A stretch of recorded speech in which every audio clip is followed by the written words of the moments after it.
Orang yang meninggalkan subuh itu pasti jelek jiwanya. Dan kehidupannya pasti banyak masalah yang tidak tahu apa sebabnya. Karena ada hadis Muslim yang mengatakan, yaqidu syaitan ala qafiyati rasi ahadikum id huwa nam thalatha uqadin. Jadi setan itu mengikat di tengkuk salah seorang di antara kalian ketika dia tidur 3 ikatan. Kemudian 1 ikatan setan akan memantra-mantrai dan mengatakan, nim alaika lailun tawil, tidur malam masih panjang. Padahal ada subuh tuh. Setan masih saja nyanyi di telinga. Tidur malam masih panjang. Tidur malam masih panjang. Padahal alarm itu semua udah bunyi. Tetap dia tidur. Dia kena tuh sama setan itu kan. Dihipnotis ketika tidurnya. Tapi kalau orang bangun sebelum subuh, apa kata Rasulullah? Kalau dia berzikir, hilang 1 ikatan. Kalau dia wudu, hilang 2 ikatan. Kalau dia sholat, hilang 3 ikatan. Semua hilang. Di pagi hari dia akan nasyid. Ya, nasyid itu artinya semangat. Thayyibun nafsi, jiwanya akan baik. Wa illa asbah khabithun nafsi kaslan. Kalau tidak, hatinya busuk dan dia pemalas. Akan banyak masalah. Ya. Jadi intinya bahwa inilah diantara keutamaan sholat subuh.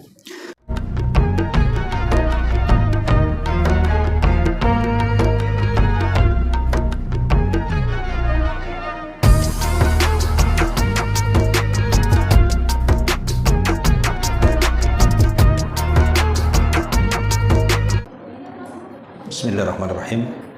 Assalamualaikum warahmatullahi wabarakatuh. Alhamdulillah wassalatu wassalamu ala Rasulillah wa ala alihi wa sahbihi wa mawalah wa la haula wa la quwata illa billahi wa ba'd. Alhamdulillah, segala puja dan puji hanya milik Allah Subhanahu wa taala. Salawat dan juga salam kita hadiahkan kepada Rasul kita Nabi besar Muhammad sallallahu alaihi wasallam. Dan sebagaimana yang kita janjikan, kajian kitab Al-Jami kita selang-seling dengan fikih salat. Dan untuk memulai kajian salat ini, karena pembahasannya juga banyak, kita mulai dari fadlus salati fil Islami, tentang keutamaan salat di dalam Islam. Ma'asyiral muslimat yang dimuliakan Allah Subhanahu wa taala.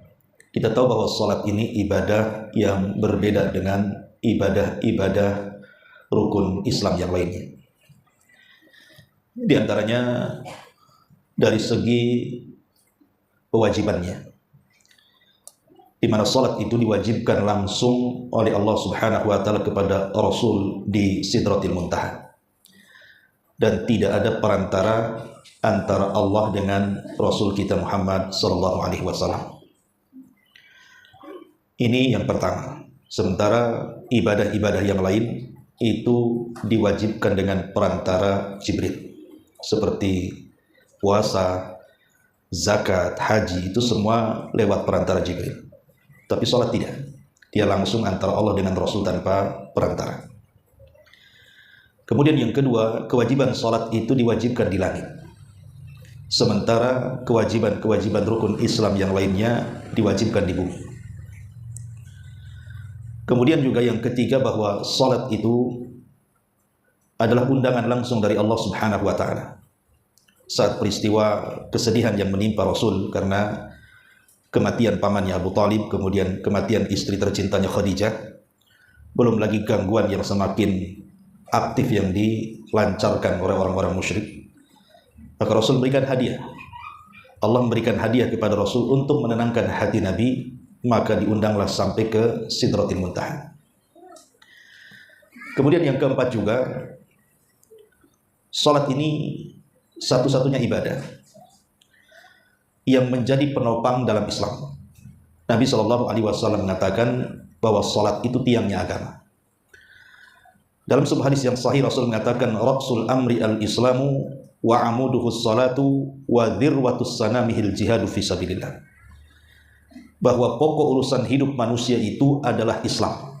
Perhatikan, pokok urusan hidup manusia itu adalah Islam. Artinya Islam itu harus lebih banyak dikonsumsi dibandingkan makan dan minum. Kalau makan minum itu 2 atau 3 atau 4 kali makan dalam sehari itu sudah cukup. Tapi Islam tidak. Setiap hentakan nafas kita itu perlu Islam. Makanya kalau kita bicara, bicarakan Islam. Kalau kita ngobrol, ngobrolkan Islam. Kalau kita ngerumpi, ngerumpilah tentang Islam. Kalau kita hendak menulis, tulislah tentang Islam. Karena Islam itu bukan hanya sebatas di masjid, di majelis ta'lim, tapi Islam juga menyeluruh di rumah, pada tetangga, di jalan, di pasar, di kantor, di semua lini kehidupan manusia itu ada Islam di situ. Karena dia adalah pokok urusan hidup kita. Lah pokok urusan hidup yang mulia Islam ini ditopang dengan sebuah tiang. Lah tiang itulah sholatnya. Kalau saya boleh analogikan seperti ini, Bu. Ibu buat tenda. Tiang tengahnya itu sholat. Sementara pasak-pasaknya itu ya zakat, ya puasa, ya haji, itulah pasak-pasaknya. Jadi kalau seandainya pasak itu tercabut satu, itu tidak akan roboh tenda. Yang kedua, pasak tercabut, tidak akan roboh tenda. Atau sekalipun semua pasaknya tercabut, tidak akan roboh tenda kalau tiangnya kokoh. Tapi pasak-pasak itu walaupun menancap, tapi yang roboh itu tiangnya, dipastikan tenda itu roboh. Itulah sholat kedudukannya dalam Islam. Dia bisa merobohkan agama. Makanya kemudian Nabi SAW membedakan antara kita orang Islam dengan orang kafir itu di sholat. Maka siapa yang meninggalkannya bisa kafir. Ini yang belum dipahami di masyarakat. Aneh kita lihat di masyarakat itu. Kalau datang Ramadan, sak preman-preman itu puasa, Bu. Alasannya udah nggak sholat masa nggak puasa katanya. Dia tidak sholat tapi dia puasa kan gitu. Harusnya pentingkan dulu sholat, baru mementingkan yang lain. Bahkan ada sebagian orang yang tidak pernah sholat kemudian mereka puasa Ramadan, itu masih memperhatikan sunnah-sunnah Ramadan. Contoh umpamanya, kalau buka, mereka masih nanya kurma tuh. Mana kurmanya? Untuk apa kurma? Ini kan sunnah Nabi katanya. Sama kurma ingat dia. Tapi sama sholat 5 waktu tak ingat pula. Tapi kalau sudah mau dekat maghrib, itu telinganya peka, Bu, kapan azan. Tapi bukan untuk sholat, untuk buka. Habis buka tak sholat pula dia. Rupanya menunggu azan itu untuk buka puasa. Nah ini kan terjadi di masyarakat. Padahal Nabi SAW mengatakan bahwa sholat itu yang pertama kali dihisab. Kalau dianggap baik sholatnya, maka amal-amal yang lain itu dianggap baik. Tapi kalau sholatnya tidak dianggap baik, jangan harap yang lain juga dianggap baik. Makanya dari sini Nabi SAW menjadikan sholat itu sebagai tiang dalam agama. Kalau sampai roboh, robohlah agama kita. Maka jangan pernah meninggalkan sholat, itu sama dengan merobohkan agama. Ya. Baik, kita rinci saja per poin biar bisa dicatat tentang keutamaan sholat ini. 1. Sholat ini bisa mencegah perbuatan keji dan kemungkaran. Dan itu difirmankan dalam Al-Quran, Inna salata tanha anil fahsyai wal munkar. Sesungguhnya sholat itu bisa mencegah perbuatan keji dan kemungkaran. Artinya, baik dosa-dosa lisan, baik dosa-dosa perbuatan, baik dosa-dosa hati, itu semua bisa dicegat dengan sholat. Kok bisa? Perhatikan, Bu, dalam sholat itu.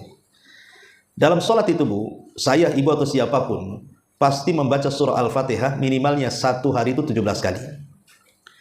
Dalam surah Al-Fatihah itu ada kalimat ihdinas siratal mustaqim. Ihdinas siratal mustaqim, ya Allah berikan hidayah kepadaku dengan hidayahmu yang lurus, ke jalan yang lurus. Artinya dalam sholat itu kita meminta taufik kepada Allah, meminta agar Allah memberikan hidayah taufik kepada kita. Dan yang menyadarkan manusia sehingga dia tidak mengucapkan kalimat kecuali yang santun, tidak melakukan kecuali yang sesuai dengan koridor hukum, tidak mungkin juga melakukan kemungkaran, dosa besar, itu karena hidayah.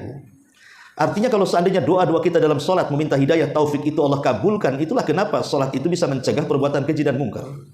Pertanyaan pun muncul, kenapa ada orang sholat masih riba, masih gibah, masih namimah, masih kemudian bermuamalah dengan muamalah yang tidak baik? Boleh jadi ketika dia membaca surah Al-Fatihah, terkhusus ketika membaca ihdinas siratal mustaqim, dia tidak khusyuk, dia tidak benar-benar meminta agar diberikan hidayah. Kalau dia benar-benar meminta dan sungguh-sungguh meminta hidayah, pasti Allah akan berikan hidayah. Wa man yujahidu fina lanahdiyannahum subulana. Siapa yang sungguh-sungguh meminta hidayah, Allah kasih hidayah. Makanya di sini salat itu bisa mencegah perbuatan keji dan kemungkaran. Yang kedua, bahwa seafdol-afdolnya amal setelah mengucapkan 2 kalimat syahadat itu salat. Dalam sebuah hadis, Abdullah bin Mas'ud radhiyallahu an pernah bertanya kepada Nabi sallallahu alaihi wasallam tentang amalan yang paling afdol. Maka Nabi SAW menyebutkan pertama kali as-salatu liwaktiha, salatlah tepat waktu.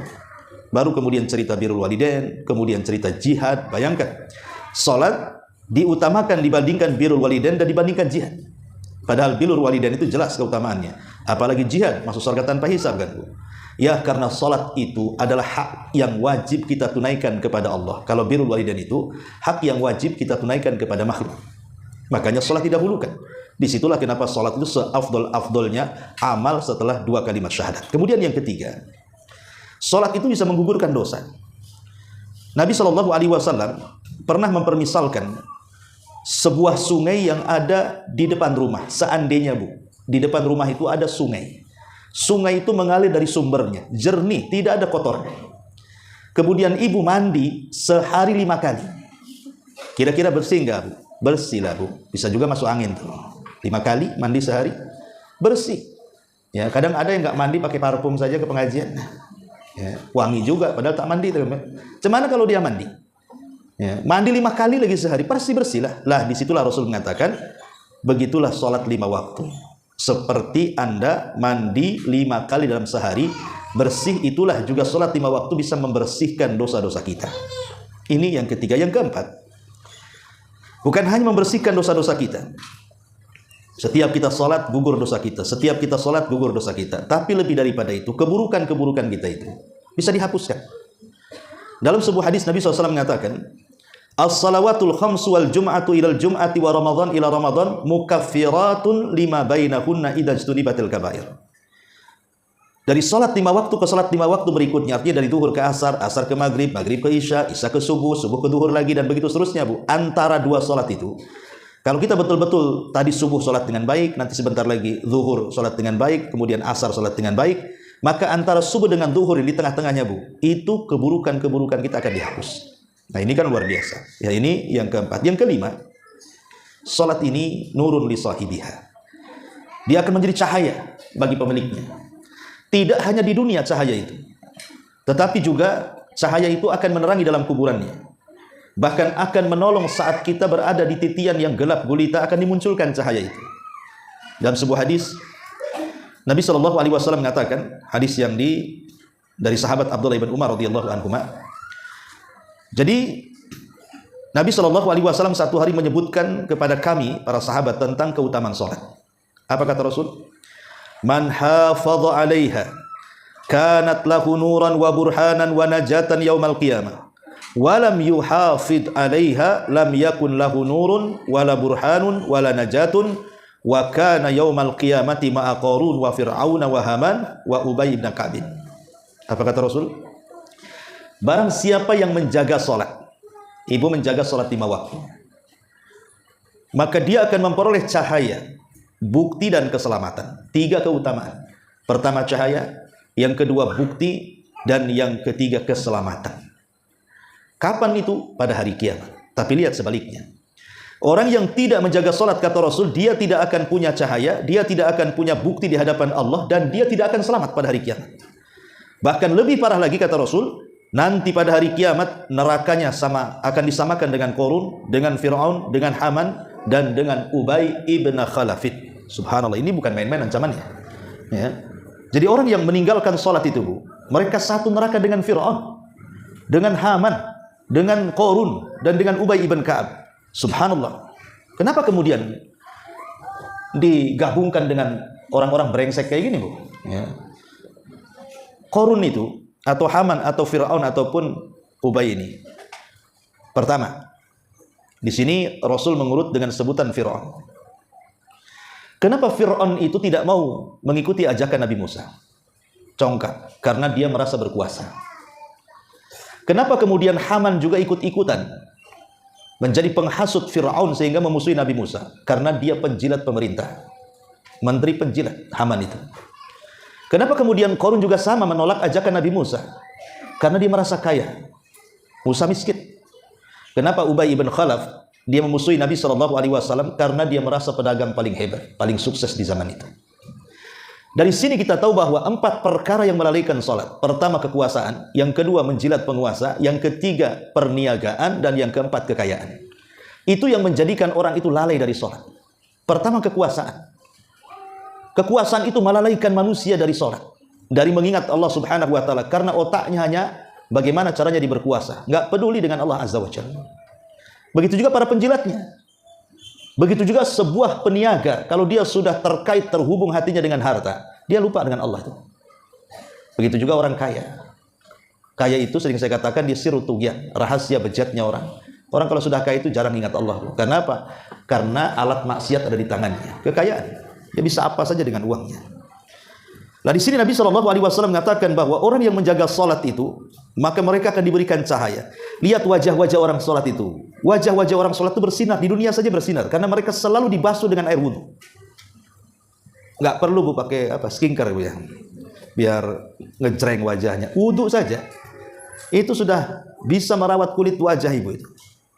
Coba orang yang nggak pernah sholat, nggak pernah wudhu itu, walaupun mereka pakai lipstik, pakai apa, bedak macam-macam itu.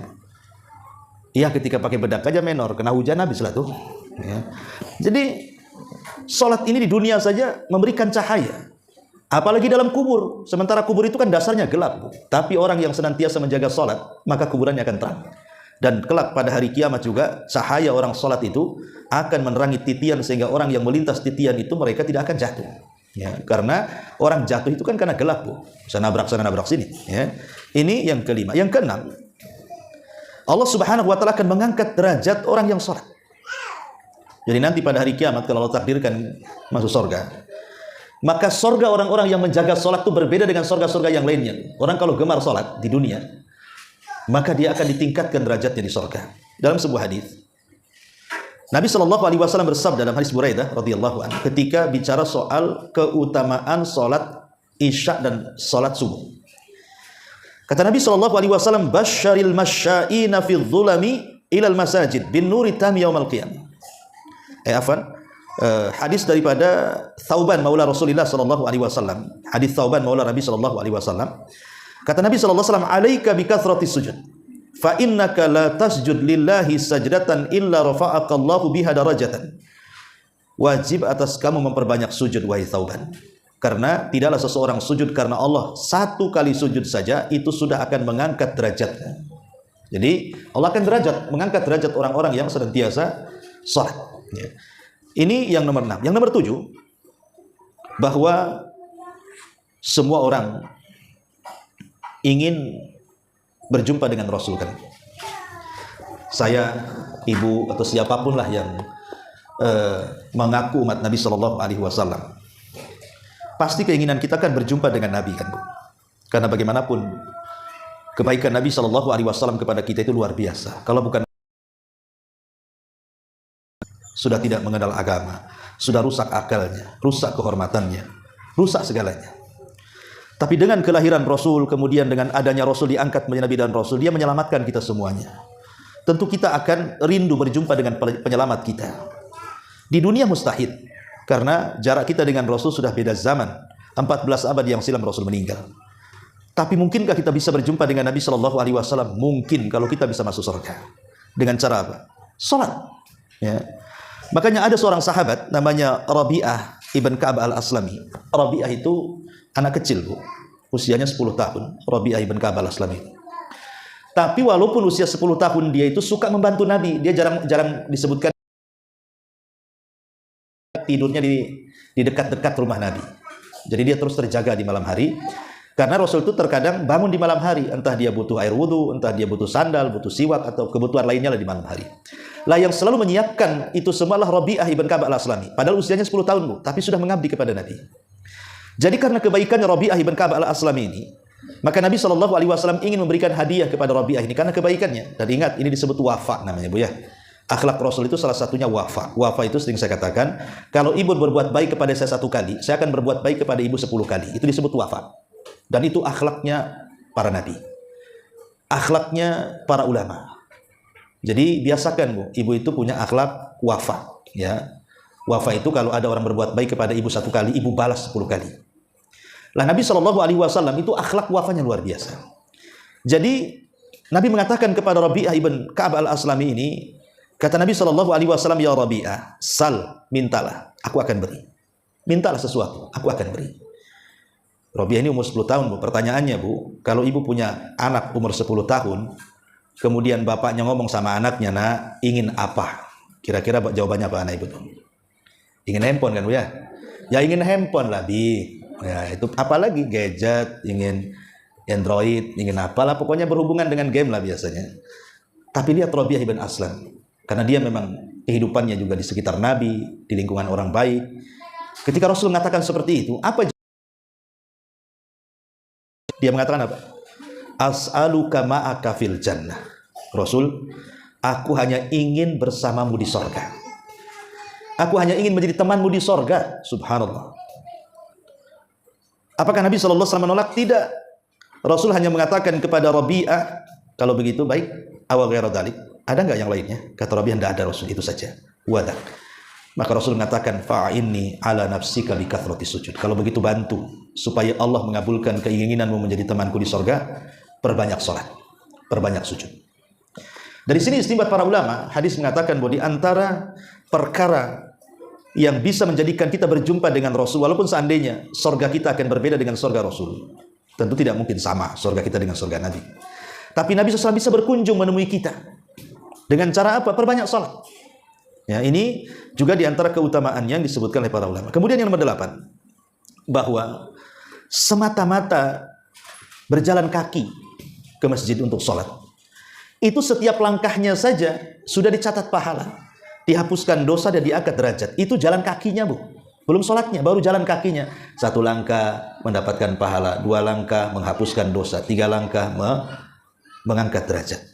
Dalam hadis Nabi SAW mengatakan, man tatahhara fi baitihi thumma masya ila baiti min buyutillah liyaqdiya faridatan min faraidillah kanat khutuwatahu ihdahuma tahuttu khati'atan wal ukhra tarfa'u darajah. Barang siapa yang berwudu di rumahnya kemudian berjalan menuju masjid dalam rangka melaksanakan salat wajib, maka setiap langkahnya 1 langkah menghapus kesalahan dan 1 langkah mengangkat derajat. Subhanallah, ya. Kalau jalannya saja sudah dapat pahala, macam mana sholatnya? Ini yang nomor 8. Yang nomor 9, jadi sholat ini bisa menggugurkan dosa-dosa. Tapi tentu yang dimaksud di sini dosa kecil, Bu, ya. Kalau dosa besar tidak bisa digugurkan dengan sholat. Dosa besar itu harus taubatan nasuha. Tapi maksudnya di sini dosa-dosa kecil, dan berapa banyak kita melakukan dosa kecil setiap harinya, Bu. Kadang-kadang ibu jalan di jalan raya, di mall, atau tengok YouTube, atau tengok apa gitu kan. Kadang-kadang kita nengok aurat, tidak sadar, ya. Jadi ini dosa kecil. Tapi kan setiap hari ya kita melihat aurat, ada orang yang mungkin sama akhwat, yang satunya udah ngaji pakai jilbab, yang satu masih awam pakai rok mini. Kan nggak boleh juga wanita dengan wanita melihat aurat, kan, Bu. Nah, itu aja udah dosa, tapi kan dosa kecil. Lah salat ini bisa menggugurkan dosa-dosa itu. Walaupun ada sebagian para ulama berpendapat dosa besar pun bisa digugurkan dengan salat. Ini yang nomor 9. Yang nomor 10. Yang nomor 10 bahwa para malaikat akan mencari orang-orang yang sholat, akan mencari orang-orang yang sholat, kemudian akan bersolawat. Artinya bersolawatnya malaikat itu memintakan ampun akan dosa-dosa kita. Jadi malaikat akan mengepak-ngepakkan sayapnya dalam rangka memintakan ampun akan dosa-dosa kita kepada Allah Subhanahu wa taala. Luar biasa gitu. Kita dicari malaikat. Kemudian yang nomor 13, nomor 12 bahwa 12 11 maunya cepet-cepet aja nih. 11 ya. Yang nomor 11 bahwa pahala orang yang keluar untuk sholat itu sama dengan pahala haji, Bu. Nabi SAW mengatakan dalam sebuah hadis, man kharaja min baitihi mutatahiran ila salatil maktubah.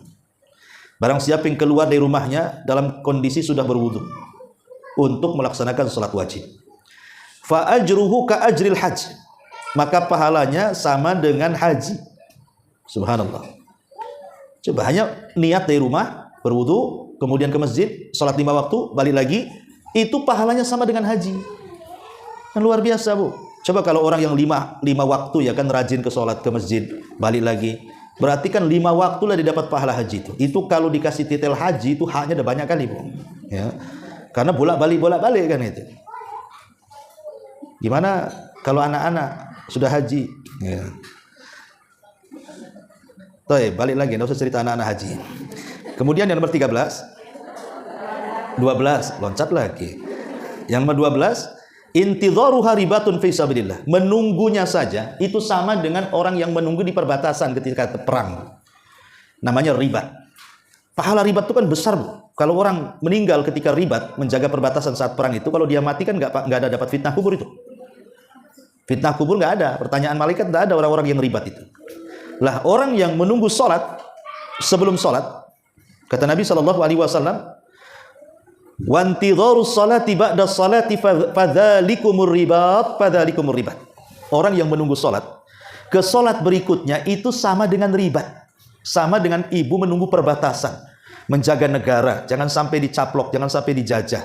Dia mempertahankan negaranya. Dan kalau meninggal orang yang ribat itu, nggak ada fitnah kubur. Lihat bagaimana Nabi SAW menyamakan pahala nunggu sholat, Bu. Bukan sholat, nunggu sholat. Itu sama dengan nunggu di perbatasan. Jadi umpamanya kalau ibu di rumah gitu kan sholat tadi subuh, ya hatinya terpaut, pengen kapan duhur kok lama. Pokoknya rindulah dengan duhur. Nanti duhur selesai, rindu ingin sholat asar. Ya, jadi hatinya itu terpaut dengan sholat, Bu. Nah itu sama dengan ribat. Kayak bapak-bapak, bapak-bapak kan suami-suami ibu kan yang punya suami. Kalau sholat maghrib itu kan ke isya sebentar. Suruhlah bapak-bapak itu jangan pulang, Pak. Kalau habis maghrib itu ngaji lah di masjid, pulangnya isya sekalian sholat. Nah itu udah ribat, Bu. Ya, karena ada orang-orang itu kalau datang waktu sholat itu kayak gimana gitu. Aduh, ntar sholat, azan lagi. Kayak orang kayak gitu, Bu. Ya kan? Kayak gimana gitu, kayaknya jadi beban sholat itu. Kan ada orang-orang yang kayak gitu tuh, Bu. Apa itu ibu? Saya tidak tahu ya. Tapi yang jelas bahwa ada orang yang menjadikan sholat itu beban.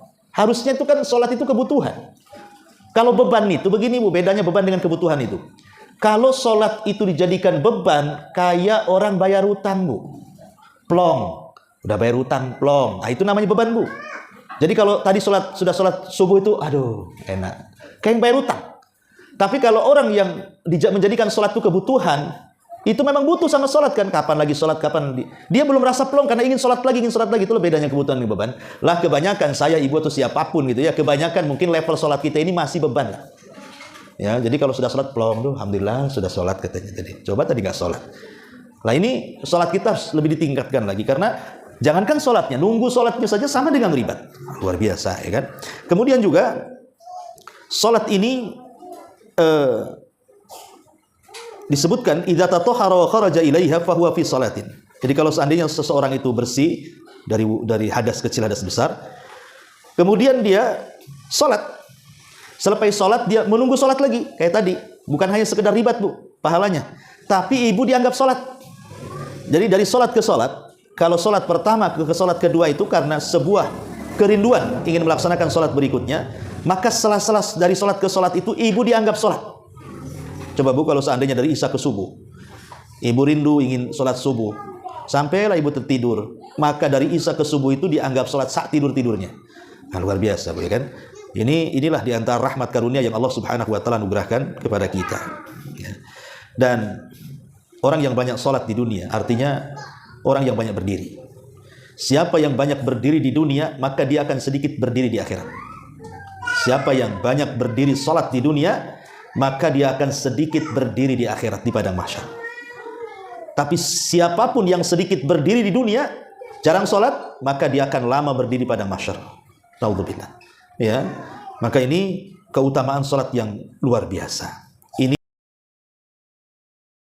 secara umum keutamaan sholat 5 waktu. Kita rinci sekarang. Kita mulai dari subuh dulu ya.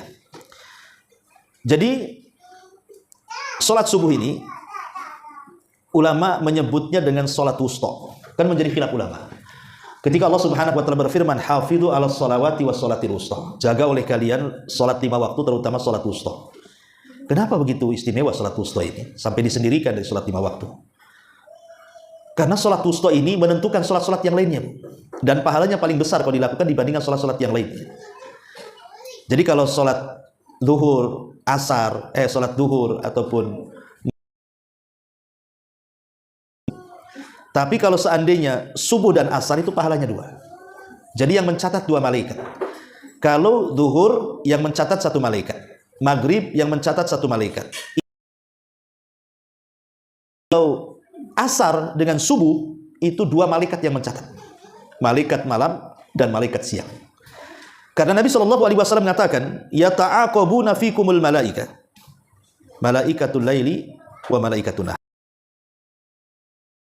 Telah menugaskan beberapa malaikat, ada yang ditugaskan di malam hari mencatat amalan di malam hari, ada yang malaikat ditugaskan di siang hari mencatat amalan baik di siang hari. Dan di siang hari itu ibu ngapain aja? Silaturahim, jenguk orang sakit, mengucapkan kalimat santun, berzikir, membaca Quran, pokoknya amalan apalah di siang hari. Itu dicatat oleh malaikat siang hari. Atau mungkin di malam hari, ibu tahajud, ibu witir, baca Quran, ibu wudu, ibu zikir, itu dicatat oleh malaikat yang ditugaskan mencatat kebaikan di malam hari. Lah dua malaikat ini Bu, baik yang malaikat ditugaskan di malam atau di siang hari, itu bertemunya di dua salat Bu. Pertama salat asar, yang kedua salat subuh. Itu pertemuan dua malaikat tadi. Makanya ketika Allah Subhanahu wa taala bertanya kepada dua malaikat ini, "Ma taraktum ibadi?" Apa yang kau tinggalkan? Sedang apa hamba-hambaku? Maka malaikat ini mengatakan, "Atainahum wa hum yusallun wa taraknahum wa hum yusallun." Kami datang, mereka sedang salat, kami tinggalkan, mereka sedang salat. Artinya kami datang, mereka sedang salat asar. Dan kami tinggalkan, mereka sedang salat asar. Kemudian malaikat satunya yang bertugas di malam hari juga ngomong, kami tinggalkan, mereka sedang salat subuh, kami datang, mereka sedang salat subuh, dan kami tinggalkan, mereka sedang salat subuh. Jadi salat subuh itu salat yang dicatat dua malaikat, malaikat malam dan malaikat siang. Inilah kenapa disebut salat wusta. Adapun salat asar disebut salat wusta karena berdasarkan nas hadis. Adapun subuh juga disebut salat wusta karena salat subuh itu tidak ada gandengan jamaknya. Yang ada gandengan jamak itu kan kalau zuhur dengan asar Bu. Itu gandengan jamak namanya, bisa takhir bisa takdim kan Bu. Kemudian maghrib dengan isya, bisa takhir bisa takdim. Ini kalau subuh ini dia jomblo Bu. Dia enggak bisa ditarik ke atas, enggak bisa ditarik ke bawah. Enggak bisa dijamak dengan isya, nggak bisa pula dijamak dengan duhur dia sendiri. Sholat yang nggak bisa dijamak itu yaitulah subuh, makanya disebut tengah-tengah, disebut wusta. Jadi inilah diantara keistimewaan sholat subuh itu karena dia sholat wusta, sholat yang diistimewakan. Apalagi Nabi SAW mengatakan, "Man shalla subha fi jama'atin fahuwa fi dhimmatillah." Siapa yang sholat subuh berjamaah, maka dia berada dalam lindungan Allah. Jadi satu hari itu akan dilindungi. Dilindungi dari apa? Dari apa saja yang membahayakan ibu akan dilindungi oleh Allah Subhanahu wa taala. Bahkan dengan tegas Nabi sallallahu alaihi wasallam mengatakan, "Man hafadha ala baradaini dakhalal jannah." Siapa yang menjaga dua barad, maka dia dipastikan masuk surga. Apa dua barad di sini? Maka Rasul mengatakan salat subuh dan salat asar. Lihat, orang yang menjaga salat subuh itu ada jaminan surga. Karena memang tidak semua orang yang bisa melaksanakan subuh. Salat yang paling berat dilakukan orang munafik itu salat subuh. Orang munafik itu kalau bangun sudah terbit matahari, ya, karena berat untuk melaksanakan subuh itu. Apalagi subuh itu kalau dilaksanakan Bu, itu bisa menjadikan waktu yang sangat berkah bagi kehidupan kita, karena malaikat sedang turun dan menyaksikan. Dalam Al-Quran Allah mengatakan apa? Inna Qur'anal fajri kana mashhuda. Sesungguhnya bacaan Quran di waktu fajar itu disaksikan para malaikat. Makanya Rasulullah SAW itu biasa memanjangkan bacaan di sholat subuh. Berbeda dengan sholat-sholat yang lainnya, Rasul itu sedang atau singkat. Kalau kayak maghrib itu kan singkat, isya sedang, subuh ini panjang. Rasul biasanya kalau sholat subuh itu tidak kurang dari 100 ayat dia baca Bu. Nah ibu biasakan subuh itu agak panjang. Ustaz gak ada hafalan, cuman ini aja juz amma. Ya gak apa-apa juz amma. Ibu baca inna a'tayna, nah, nanti selesai baca kulhu, nah, selesai baca al-falaq kan itu ya, sambung-sambungkan aja lah. Nah, supaya lebih panjang lagi. Apalagi kalau ibu bisa anaba, oh itu luar biasa Bu. Ya, oh nggak bisa Ustaz, lam yakunil aja terbolak-balik saya.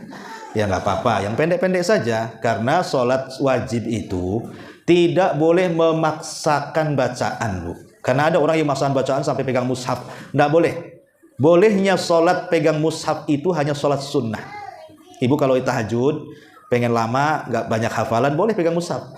Tapi kalau sholat wajib tidak boleh Bu, karena ada perintah dari Allah dalam Al-Quran, faqra'u ma tayassara minal Quran. Bacalah dari yang mudah yang kau hafal dari Quran. Jangan memaksakan. Kalau ibu hafalnya inna a'tayna, ya sudah inna a'tayna saja. Nggak usah sok-sokan Al-Baqarah, ya. Hafal pun tidak. Ya, jadi ini yang harus dipahami tentang keutamaan sholat fajar ini. Apalagi sholat fajar ini, itu waktu yang sangat diberkahi karena sudah masuk waktu pagi. Nabi SAW sampai mengatakan dalam doanya itu, Allahumma barik li ummati fi bukuriha. Ya Allah berkahi umatku di waktu paginya. Coba, waktu fajar itu waktu berkah Bu. Waktu sangat berkah, dan keberkahannya akan terus sampai terbit matahari. Mulai dari menyingsing fajar sodik sampai terbit matahari, itu waktu sangat berkah. Jangan disia-siakan.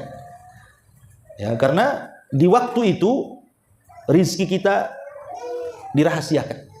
Maka jangan suka tidur di waktu setelah subuh, kecuali kalau memang malamnya begadang karena kerja atau karena sakit atau karena lelah, pegel-pegel, terpaksalah harus tidur setelah subuh, maka para ulama membolehkan, tidak ada dosa.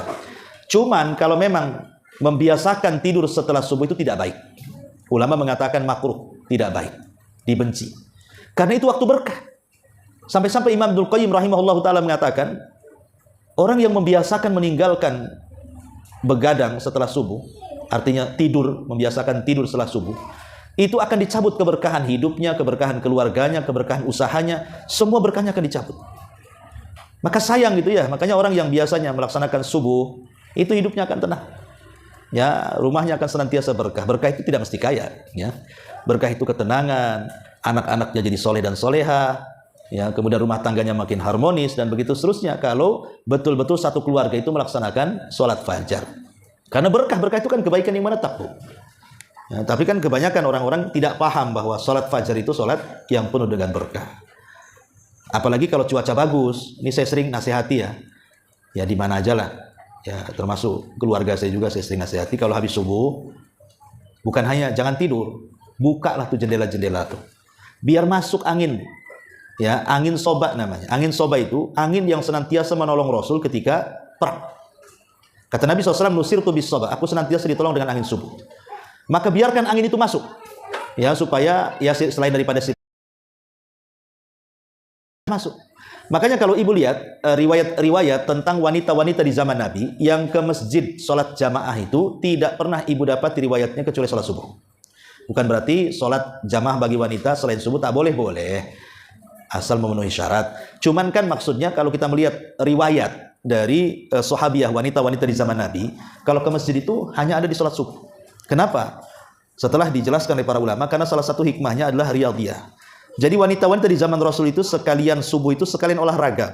Mereka jalan kaki dari rumahnya ke masjid, kemudian jalan kaki dari masjid ke rumahnya sekalian olahraga karena di situ ada angin sehat, angin yang menyegarkan yang disebut dengan angin sobah. Ini kalau cuaca bagus, Bu. Kalau cuaca hujan deras ya nggak usah ke masjid, hujan-hujanan kan, masuk angin nanti. Ya. Jadi ini di antara keutamaannya banyak sekali, ya sholat subuh itu. Saya rinci sajalah. Yang pertama, ya biar enak nulisnya. Orang yang sholat subuh berjamaah, Ustadz gimana kalau nggak berjamaah? Kami kan wanita lebih baik di rumah. Ya sama, Bu. Ibu sholat di rumah dengan bapak sholat di masjid itu hukumnya sama. Kata Nabi SAW, man shallal isya'a fi jama'atin faka'annama qama nisfal laili, wa man shallal fajra fi jama'atin faka'annama qama minal laili kulli. Siapa yang sholat isya berjamaah seolah-olah dia menghidupkan separuh malam dengan sholat.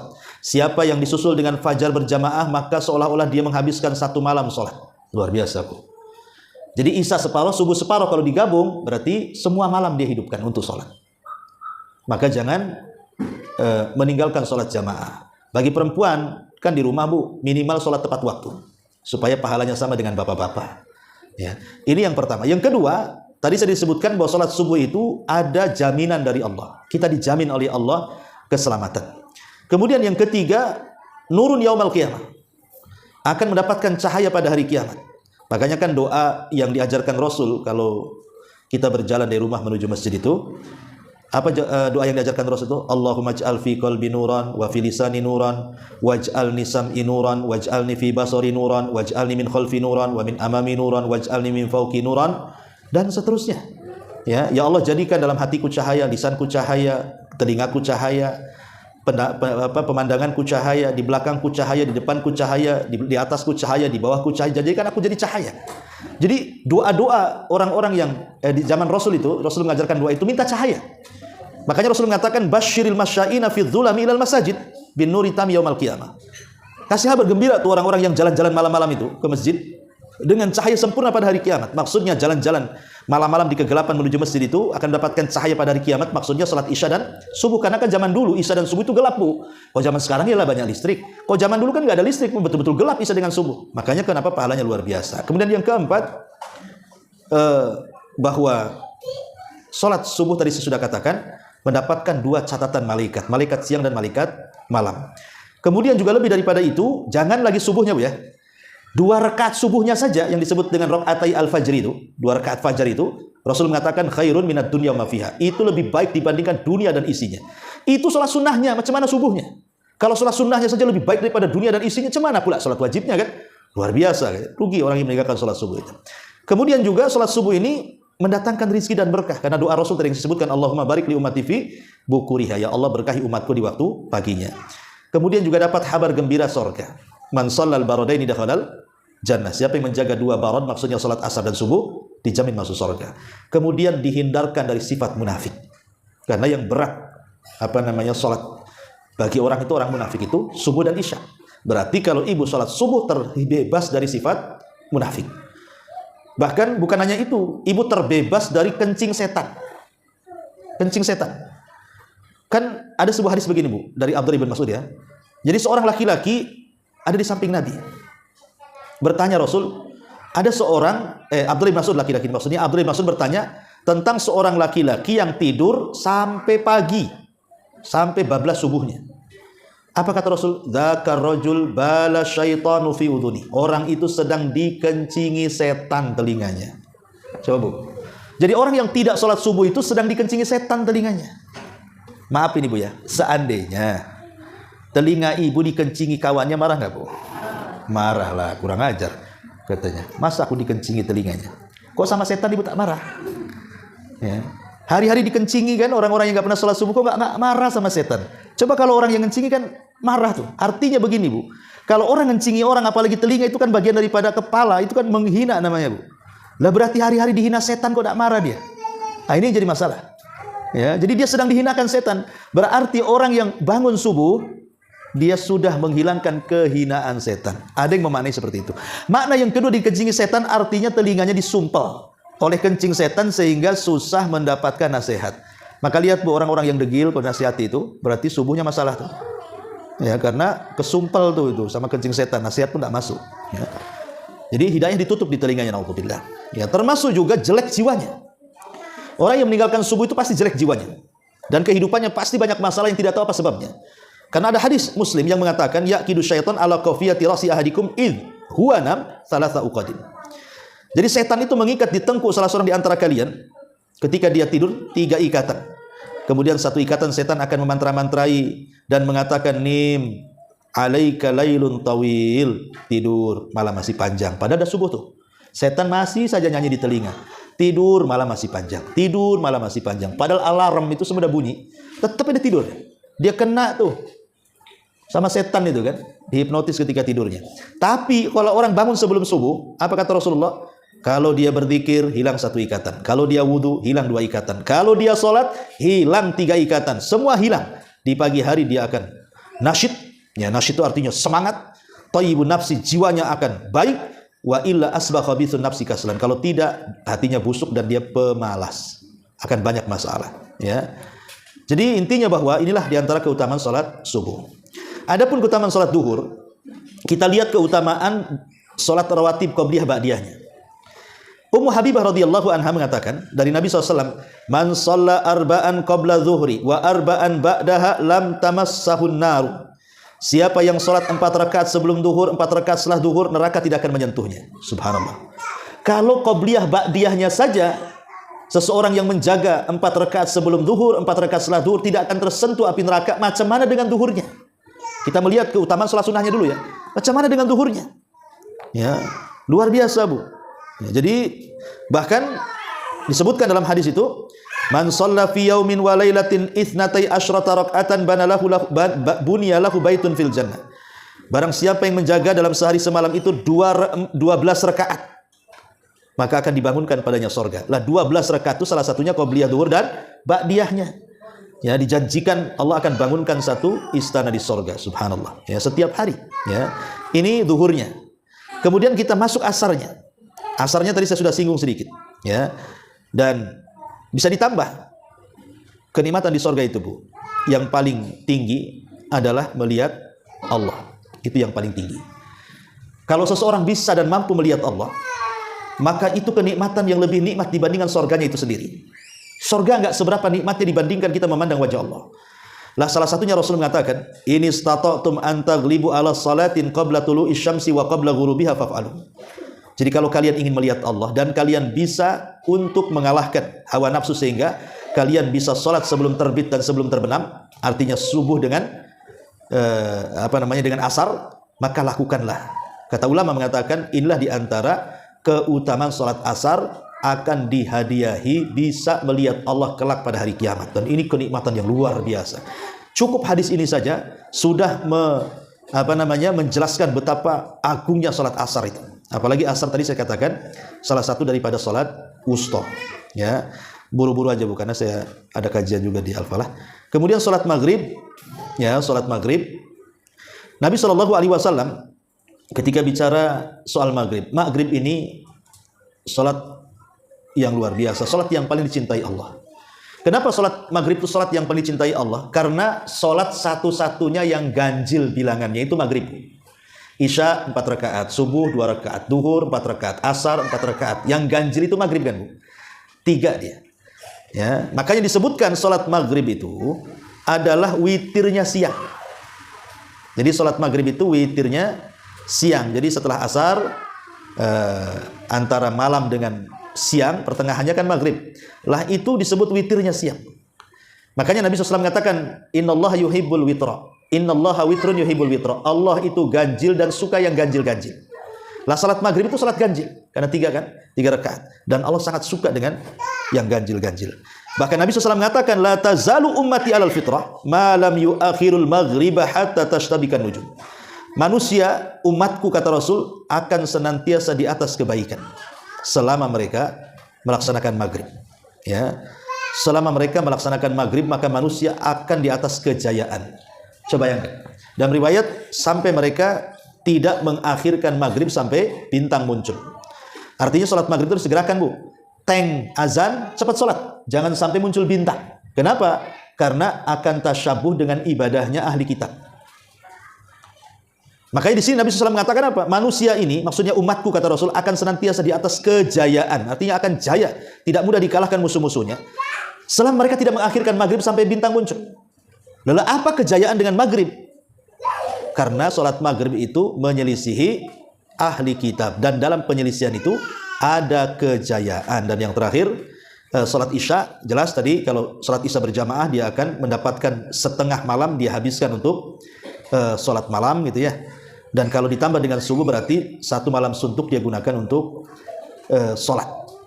Bahkan orang yang menjaga sholat isya maka dia akan terbebas dari sifat nifak. Dan orang yang menjaga sholat isya itu sama mendapatkan separuh sholat malam. Inilah diantara keutamaan secara umum sholat 5 waktu dan keutamaan khusus sholat 5 waktu. Wallahu a'lam, Bu. Sampai di sini nampaknya tidak ada tanya jawab karena sudah jam 9.41. Saya harus Al-Falah kan, waktunya juga singkat. Insyaallah minggu depan kita buka tanya jawab. Subhanallah bihamdika, asyhadu an la ilaha illa anta astaghfiruka wa atubu ilaik. Assalamualaikum warahmatullahi wabarakatuh.